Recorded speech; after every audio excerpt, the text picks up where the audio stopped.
Welcome to the Gals Guide to the Galaxy podcast, where a group of gals gather for you one cool thing around our topic of the month.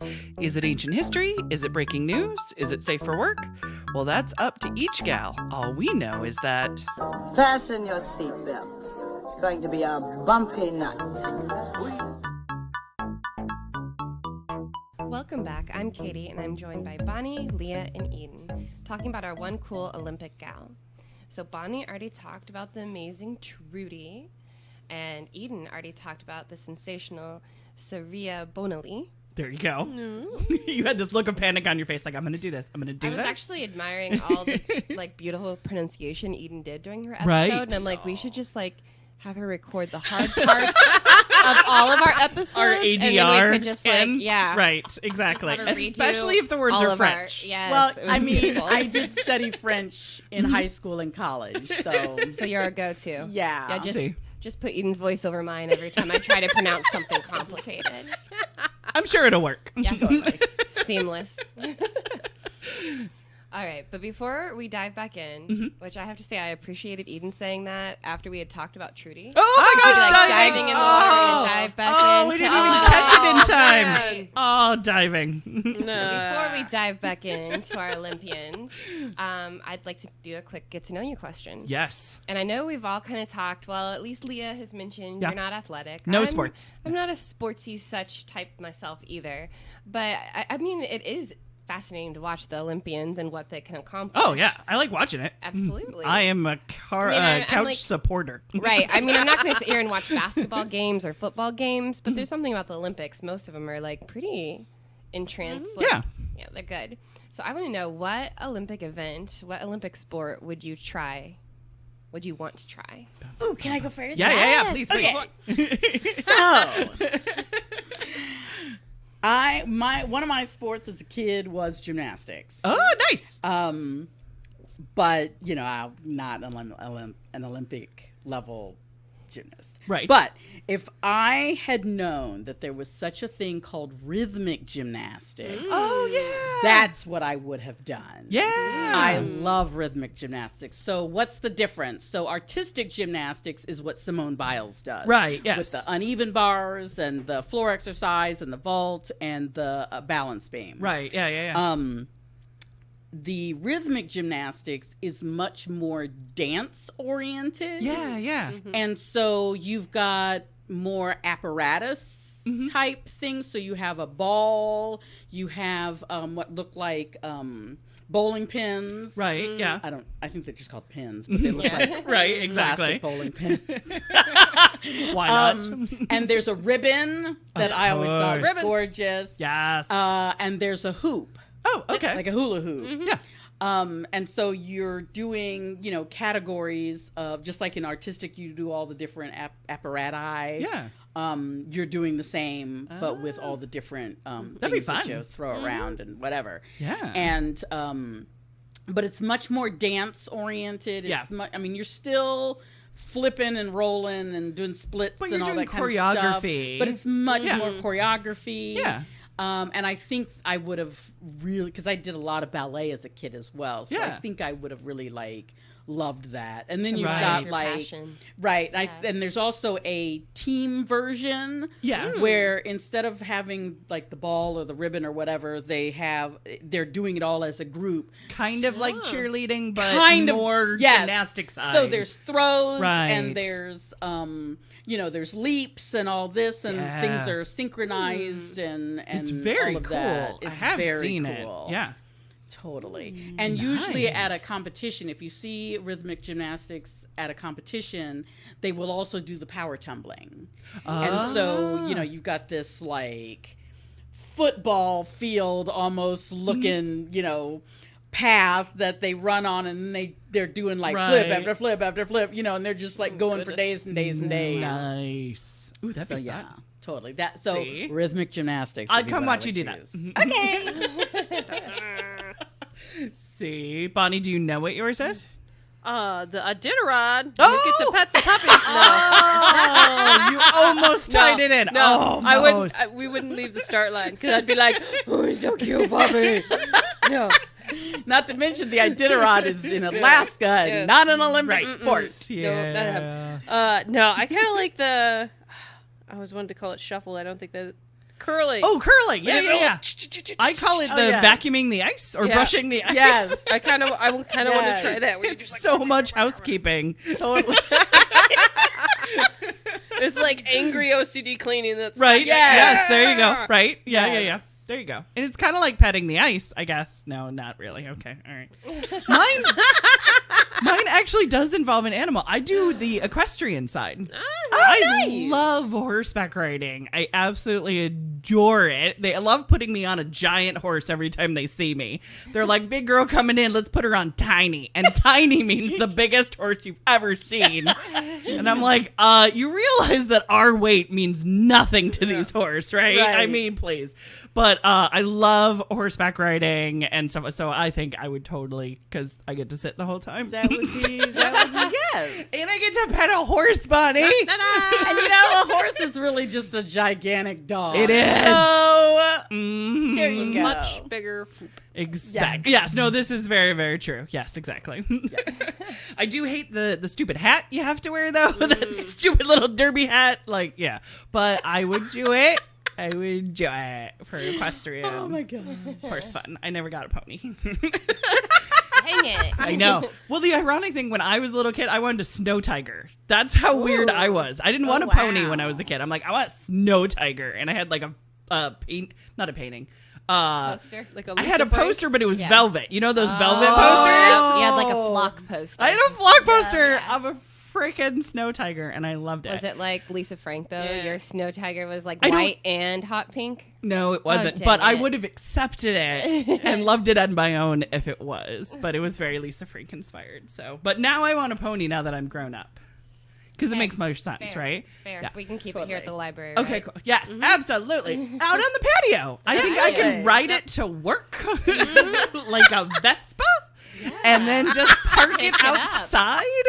Yeah. And have some hay down there. Historical landmark. It would only add to the appeal. I think. Okay, so you said I can have one. I'll tell my honey that you said it was okay. All right, we're done. Katie, what would yours be? I mean, the very first thing that popped in my head. Yeah. I'm with you. I want a sport where I sit. Horses. Yes. No, I don't like horses. horses. Okay. Cool Runnings. Yes! The bobsled! Yes! I go so fucking fast. Yes! And I'm sitting and I'd be like, woo! Exactly. Even on that, like you're laying down. Like if you do the luge, you're laying down. I mean, that's a better sport if you're laying down. I mean, that's why I think the exercise I'm most passionate about is yoga. Yeah. Because there is at least some times during it where you will get to lay down. Right. Yes. So totally. I'm all about it. This would be true. Yes, exactly. So I would probably be a little bit of a disappointment to my lady because she was a master of many sports. We can't all be heroes. I know. And she was incredible at all of them. In fact, the media called her the Little Wonder.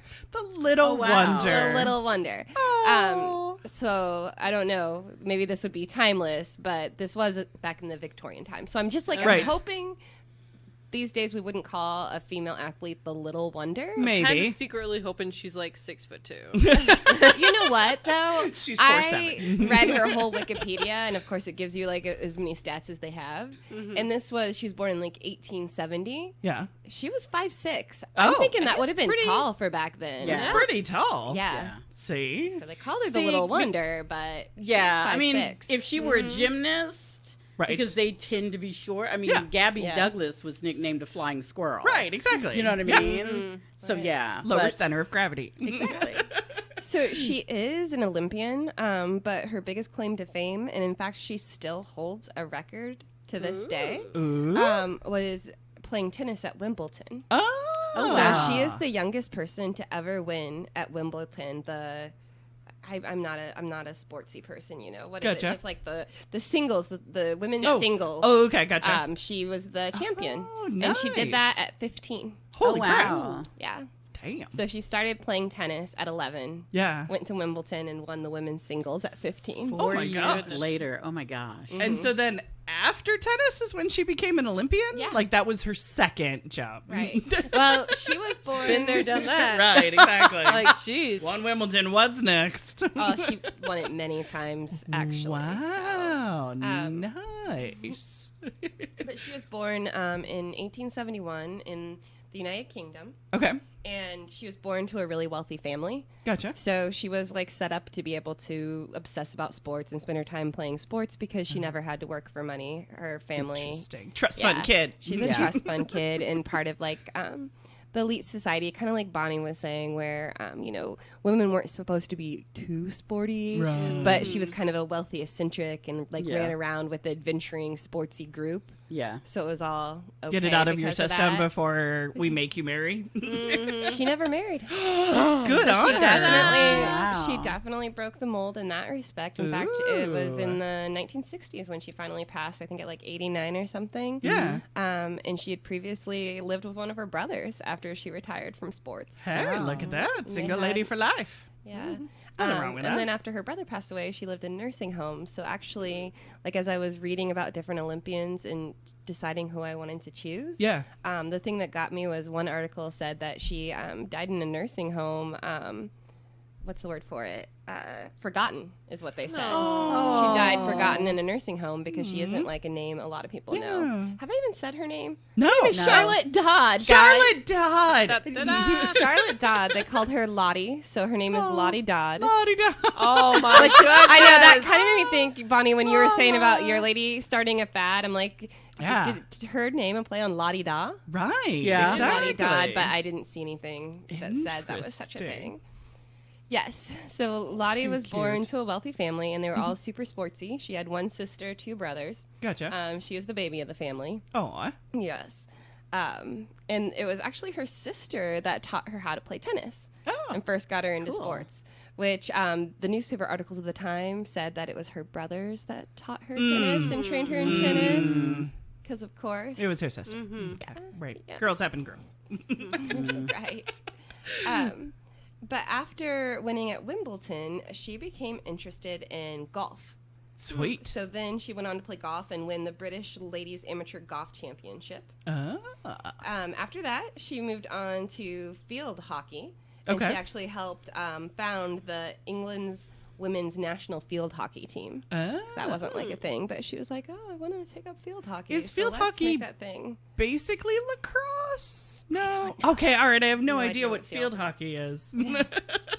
It's like regular hockey, but it's on grass. So you're still using the sticks? Yes. And you still have a stick. Yeah. Gotcha. It's probably more of a ball. Yeah, more bounces than a puck. Okay. But you do it in grass. Okay. Gotcha. All right, but same hockey rules. Yeah. Okay. Right. So after she mastered that, right, like you do, she and her brother started practicing archery together and taking up archery. And it was actually in archery that she won her Olympic medal. She was in the 1908 Summer Olympics, and she won the silver medal. Look at that. Archery. I know that Gina Davis tried out for the Olympic team in archery. I cannot tell you if she made it. I don't think she did. I don't think she did either. But I know that she tried out for it That's and cool. was trying to bring more awareness to archery. And I'm like, yeah, the movie Brave did a really good job. Oh, yeah. It's Merida. Yes! So, yeah, and then, like she just lost interest in archery after that, and then she went to mountain climbing and what's the word for it? Like the more extreme sledding. It's not the luge. It's not the Cool Runnings one we were thinking of. The giant slalom. Slalom. It's one of my favorite words to say. Slalom. Yes, what's in the winter sports? Tobogganing. I guess. Tobogganing. I guess that is just sledding. I mean, it is. Yeah. Just on a toboggan. Apparently, she did the famous Sankt Moritz Cresta run. Yeah. Oh, totally. Yeah. No, I've heard it. Never heard of that. I've done that like 3 times. What are you talking about? She was the. I do that every third Thursday. She was the first woman to do it. Amazing, so whatever that is. Because she did it, then you guys could do it. Absolutely, because I have a uterus. Scary, hard tobogganing trail that everybody's like, a woman can't do that. Oh. And, just like she's Leah, she was like, you tell me I can't do it. I can do that toboggan. Throw myself on a wooden plank and throw myself down a mountain. I love how we all picked women that were like, screw that. Right. Doing it anyway. I might die. So what? Who cares? So after she was done with those winter sports, she took up cycling and cycled all over Italy with her brother. Oh, that'd be nice. Right. Yeah. She took the St. Moritz men's skating test and passed as the second woman ever. Oh, okay. She also competed in curling. Yes. Oh, there's body sport. There we go. Yes. So that's probably not even the exhaustive list of sports she did. She is like a Babe Dickerson-Zaharias of playing all the sports. All the sports. Yeah. Did she? But she didn't have to jump around to them for money. No, because she was a trust fund kid. Them just because she loved to do them and wanted to do them. Babe needed money, so she did the ones that paid. Actually, the Guinness Book of Records has named her as the most versatile female athlete of all time. Together with track and field athlete and fellow golf player Babe. Babe, I was going to say, Babe might have cut the bitch for that title, though. That'd be the best all around. Babe's hard to love. But for the best all around, yes, exactly. But they sound like they probably would have really been friends. Yeah. A book was recently published about Lottie. It is aptly titled Lottie Dod. Right, I wish. It's titled Little Wonder. Of course, it's Little Wonder. The story of Lottie Dod. And it's by Sasha Abramsky. I listened to an interview that published, the author of that book, and he was asked, like, why do you think she kind of like fell out of the spotlight? Like, we don't remember her or talk about her.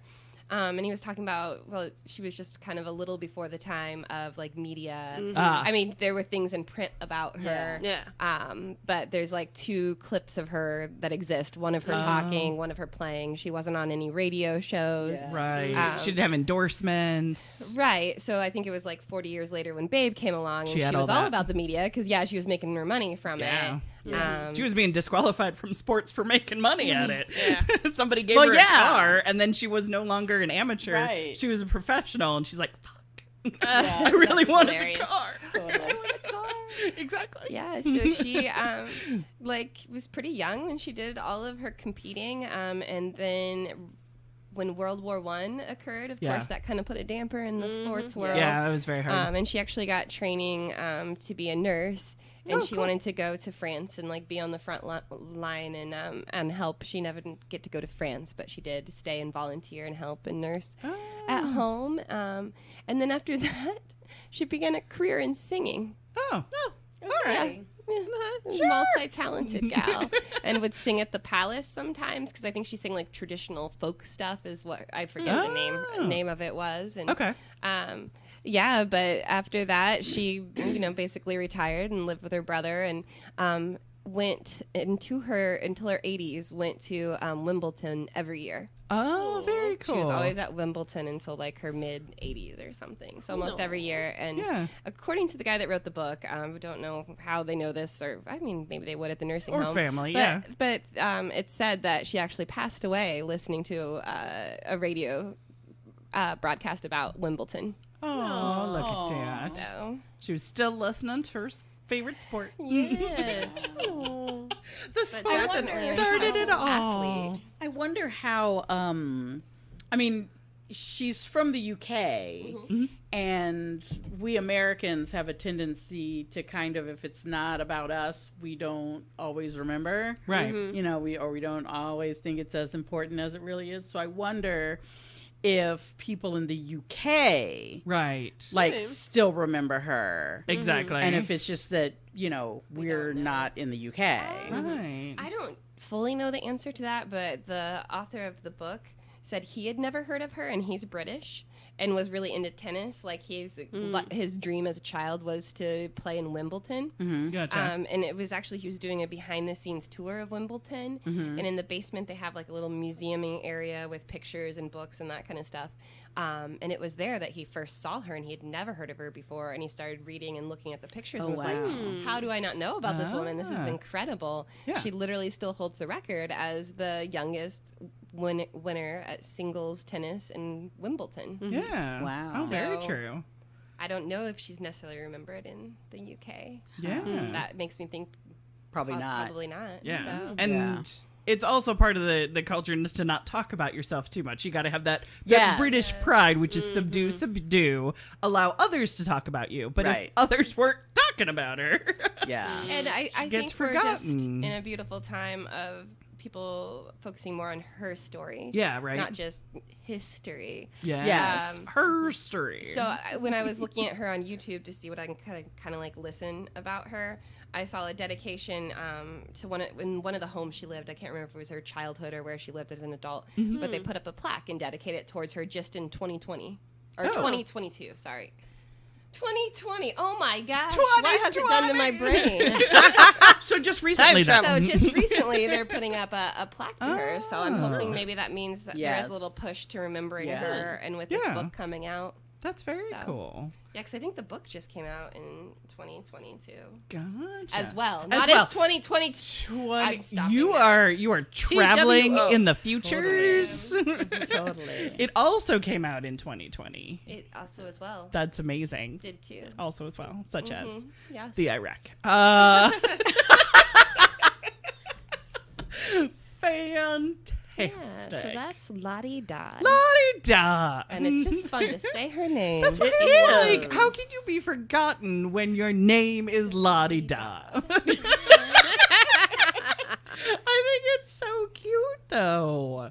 But I like that she played all the sports. She did, yeah. So, yes, because there's so many out there that, especially if you are competitive or athletic or just love the thrill of challenge. I mean, there's so many different sports out there for as your body ages to get into, but you keep that kind of connected spirit alive sort of thing. Totally. It is not me. I was not designed for that, but I support it in others who are. To me, it's like art. You know, if you're creative, it's switching from creative thing to creative thing. You're using that muscle the same way, but you're just keeping it fresh. Yes. And so you just jump to a new thing. So it's like, no, I get it on a different level. Yes. Totally. Aw. Did you ladies have any questions for Katie? Not a question. I want to take the TARDIS and have Babe and Lottie Dod have a friendly sports competition. And they can play all the sports. For the best a relay. Of all time. Yes, exactly. Yes. Because they both play tennis and golf. True, they have lots of sports they could face off. Mm-hmm. I forgot to mention that she actually played tennis against several men that were supposed to be the best at tennis. Ooh. And I thought it was interesting that the author pointed out that not only one of them beat her, she beat two of them. Yeah. So it's kind of back and forth. But also considering that she was doing all of this in a corset and skirts, and the men were not. Like imagine if she'd been able to put on some trousers. Imagine how much butt she would have Serena's bodysuit, right? Her power suit. Yes, she would have destroyed them. I know, right? Yeah, amazing. Totally. Look at that fantastic girl. Well, that wraps it up for us this week. Join us next week as our next pal shares her one cool Olympic gal as our Gals Guide podcast continues. Thanks for listening. For show notes, links, and images from this week's show, visit galsguide.org. Want exclusive stuff like deleted bits and major bloopers? Become a Gals Guide patron today. Thanks for listening.